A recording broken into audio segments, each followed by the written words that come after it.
Everyone and welcome back. എല്ലാവരും നല്ല happy ആയിട്ടും ഹെൽത്തി ആയിട്ട് ഇരിക്കുന്നു എന്ന് വിശ്വസിക്കുന്നു. ഇന്ന് പെട്ടെന്ന് ഞാൻ എടുത്തൊരു ലോങ് വീഡിയോ ആണ് കേട്ടോ. വലിയ പ്ലാന് കാര്യങ്ങളൊന്നും ഇല്ലാണ്ട് പെട്ടെന്ന് പ്ലാൻ ചെയ്തെടുത്തൊരു ലോങ് വീഡിയോ ആണ്. ഇതിനകത്ത് നിങ്ങൾക്ക് പ്രത്യേകിച്ച് വലിയ കണ്ടന്റ് ഒന്നും കാണാൻ പറ്റില്ല, എങ്കിലും കുറച്ച് പ്രകൃതി രമണീയമായ കാര്യങ്ങളൊക്കെ കാണിച്ചു തരാം കേട്ടോ. നല്ല മഴയായിരുന്നു കാലത്ത് മുതൽ. ഇപ്പോൾ 2 ദിവസമായിട്ട് നല്ല മഴയാണ് കേട്ടോ. മഴ ഇങ്ങനെ പോയിക്കൊണ്ടിരിക്കുകയാണ്.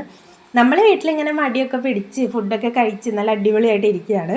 അപ്പോൾ വൈകുന്നേരം ആയ സമയത്ത് കുറച്ച് നേരം ഒന്ന് തോർന്ന് കിട്ടിയിട്ടോ. അപ്പോൾ പാപ്പുസിനെയും കൊണ്ടൊന്ന് നടന്നിട്ട് വരാമെന്ന് വിചാരിക്കുകയാണ്. 2 ദിവസമായിട്ട് അവൾ തീരെ പുറത്തേക്ക് ഇറക്കാറില്ല. അപ്പം ഒന്ന് നടന്നിട്ട് വരാമെന്ന് വിചാരിച്ചു കേട്ടോ.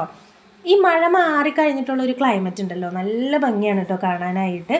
അപ്പോൾ അവളുടെ കൂടെ കുറച്ച് നേരമൊക്കെ ഒന്ന് നടന്ന് അതൊക്കെ ഒന്ന് ആസ്വദിച്ചിട്ട് വരാമെന്ന് വിചാരിച്ചു. ഈ മഴ പെയ്ത സമയത്ത് ഇങ്ങനെ കുഞ്ഞു കുഞ്ഞു ചേമ്പിലകൾ ഇങ്ങനെ മുളച്ച് വരുന്നുണ്ട് കേട്ടോ. ഇത് ഇവിടെ നിറച്ച് കാട്ടിൽ സൈഡിലായിട്ടാണ് ഉണ്ടായി നിൽക്കുന്നത്. ഞാനൊരു തവണ എവിടെയോ പോയപ്പോൾ ആരോ വീട്ടിൽ ഇത് വെച്ചിട്ടുണ്ട് കേട്ടോ. അങ്ങനെ ഞാൻ വീട്ടിൽ കൊണ്ടുവന്ന് വെച്ചു ചട്ടിയിൽ.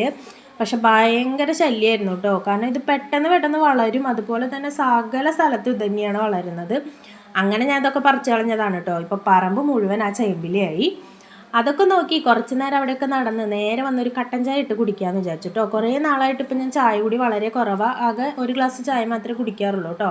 അപ്പോൾ ഇന്നെന്തോ ചായ കുടിക്കാൻ തോന്നിയതുകൊണ്ടും പിന്നെ ഭയങ്കര തണവുണ്ട് കേട്ടോ. അപ്പോൾ ഒരു ഗ്ലാസ് ചായയൊക്കെ എടുത്ത് കുറച്ച് നേരം വന്നിരുന്ന് അതൊക്കെ കുടിച്ച് കയ്യോടെ പാത്രങ്ങളൊക്കെ ഒന്ന് കഴുകി വയ്ക്കുന്നുണ്ട് കേട്ടോ. പിന്നെ ഇത് ഞാൻ മീഷോന്ന് ഓർഡർ ചെയ്ത ഒരു ഓർഗനൈസറാണ്. ഇത് സത്യം പറഞ്ഞു കഴിഞ്ഞാൽ ബാത്റൂമിൽ വെക്കുന്നതാണ് കേട്ടോ. നല്ല അഫോർഡബിൾ റേറ്റിന് കിട്ടി. അതുപോലെ തന്നെ നല്ല ഭംഗിയുണ്ട് കാണാനായിട്ട്, നല്ല ക്വാളിറ്റി ഉണ്ട് കേട്ടോ കാണാനായിട്ട്. ഇപ്പോൾ ഇത് ഞാൻ പുറത്ത് വെക്കാമെന്നാണ് വിചാരിച്ചിട്ടുള്ളത്. അലക്കലിൻ്റെ അവിടെ നമ്മുടെ സോപ്പും പൊടി സാധനങ്ങളൊക്കെ ഇട്ട് വെക്കാൻ ഒരു സ്ഥലം വേണം. അപ്പോൾ അതിന് വേണ്ടിയിട്ടാണ് കേട്ടോ.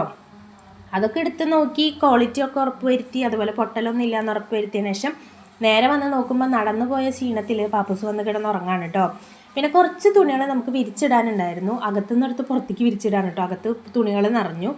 അതൊക്കെ ഒന്ന് എടുത്തിടുന്നുണ്ട്. പിന്നെ എൻ്റെ ചട്ടിയൊക്കെ വീണ് കിടക്കുന്നുണ്ട് കേട്ടോ. അത് തുരുമ്പ് പിടിച്ചിട്ട് വീണിട്ടുള്ളതാ. അതിപ്പോൾ ഒന്നും ചെയ്യാൻ പറ്റില്ല. അപ്പം ഞാൻ വിചാരിച്ചു അതിൻ്റെ ചുറ്റും നിൽക്കുന്നതൊന്ന് വെട്ടിക്കൊടുക്കാമെന്ന്. കാരണം അത് അത്യാവശ്യം നല്ല രീതിയിൽ ഇങ്ങനെ അടിയിലോട്ടായിട്ടുണ്ട് കേട്ടോ. ഇനി അത് വള്ളി വെച്ചിട്ട് വേണം ആ പോട്ട് ശരിയാക്കാൻ. എന്തായാലും മഴയ്ക്ക് മുമ്പ് ഞാൻ ബാക്കി പണികൾ തീർത്തിട്ട് അത് ചെയ്യാമെന്ന് വിചാരിച്ചു. അതിനിടയിൽ ഉണ്ണിയോട് സംസാരിച്ചിട്ടൊക്കെയാണ് കേട്ടോ ചെയ്യുന്നത്. ആളും എന്നെ ഹെൽപ്പ് ചെയ്യാനായിട്ടൊക്കെ വന്നിട്ടുണ്ട്. പിന്നെ ഗണപതിയുടെ അവിടെ ഇരിക്കുന്ന പൂവ് അമ്മ രാവിലെ വെച്ചതെടുത്ത് കളയാണ് കേട്ടോ. പിന്നെ കരിയായിട്ടുണ്ട് അവിടെ, അതൊന്ന് ക്ലീൻ ചെയ്യാനുണ്ട് കേട്ടോ. അപ്പോൾ അത് ഉണ്ണീനെ ഏൽപ്പിച്ചിട്ട് ഞാൻ നേരെ വന്നത് നമ്മുടെ പറമ്പിലോട്ടാണ് തന്നെയാണ് കേട്ടോ, നമ്മുടെ വഴിയിലോട്ടാണ്. അവിടെ നിന്നിട്ട് വീട് കാണാൻ നല്ല രസമുണ്ടായിരുന്നു. കുറേ പൂക്കളൊക്കെ ആയിട്ട് നല്ല മനോഹരമായിട്ടുണ്ട്. ഇത് സത്യം പറഞ്ഞു കഴിഞ്ഞാൽ നമ്മുടെ ഉണ്ടറോസാണ് കേട്ടോ. ഇത് നിറയെ ഉണ്ടായിട്ടുണ്ട്. പക്ഷെ ഓണമൊക്കെയല്ലേ വരുന്നത്, അതുകൊണ്ട് അച്ഛൻ അവിടെ നിൽക്കട്ടെ എന്ന് വിചാരിച്ചു കേട്ടോ. അതുകൊണ്ട് പറിച്ച് കളഞ്ഞിട്ടില്ല. എന്തായാലും നമ്മൾ നട്ട് കൊടുത്തു കഴിഞ്ഞാൽ വളർന്നു വരില്ല. പകരം ഇത് എങ്ങനെയോ മുളച്ച് വന്നതാണ് കേട്ടോ. അതുകൊണ്ട് അതവിടെ നിൽക്കട്ടെ എന്ന് വിചാരിച്ചു. പിന്നെ കുറേ പോട്ടൊക്കെ വീണ് കിടക്കുന്നുണ്ടായിരുന്നു കേട്ടോ, മഴയിലും കാറ്റത്തൊക്കെ ആയിട്ട്. അതൊക്കെ ഒന്ന് റെഡിയാക്കി. അതിനിടയിൽ ഒരു ബലൂൺ കിട്ടിയതാണ് കേട്ടോ. ഇക്രൂൻ്റെ ആവാനാണ് വഴി. അതെടുത്ത് തട്ടിക്കളിക്കുകയാണ്. അച്ഛൻ വരുമ്പോൾ തിരിച്ചേൽപ്പിക്കണം. പിന്നെ എന്താണെന്നറിയില്ല കേട്ടോ, ഒരു ബാഡ് സ്മെല്ല് വന്നുകൊണ്ടിരിക്കുകയായിരുന്നു. പോയി നോക്കിയപ്പോൾ ചേനയുടെ പൂവാന്ന് തോന്നുന്നു. അതിങ്ങനെ ഇതായിട്ടാണ് കേട്ടോ, പൂവുണ്ടായിട്ടാണ് അവിടെ നിൽക്കുന്നുണ്ട്. ഒരെണ്ണം നിൽക്കുന്നുണ്ട്. അതിൻ്റെ പൂവിൻ്റെ മണമാണ് കേട്ടോ. അപ്പോൾ പിന്നെ ഇങ്ങടനൊക്കെ തിരിച്ച് കയറി വന്നു. അകത്തേക്ക് കയറി വന്നിട്ട് നേരെ നമ്മൾ കുറച്ച് നേരം നമ്മുടെ പാപ്പക്കുട്ടൻ്റെ അടുത്തൊക്കെ ഇരുന്ന് കളിച്ചിരുന്നു കേട്ടോ. ഇനി നമുക്ക് കുറച്ചധികം തുണികൾ മടക്കി വെക്കാനുണ്ട്. ഉണങ്ങി കിട്ടിയതൊന്നല്ല കേട്ടോ, അലമാരിയിൽ നിന്ന് എല്ലാം കൂടി പുറത്തേക്ക് ചാടി വന്നതാണ്. കാരണം എപ്പോഴും അടുക്കി ഒതുക്കി വെക്കുന്നതുകൊണ്ടേ.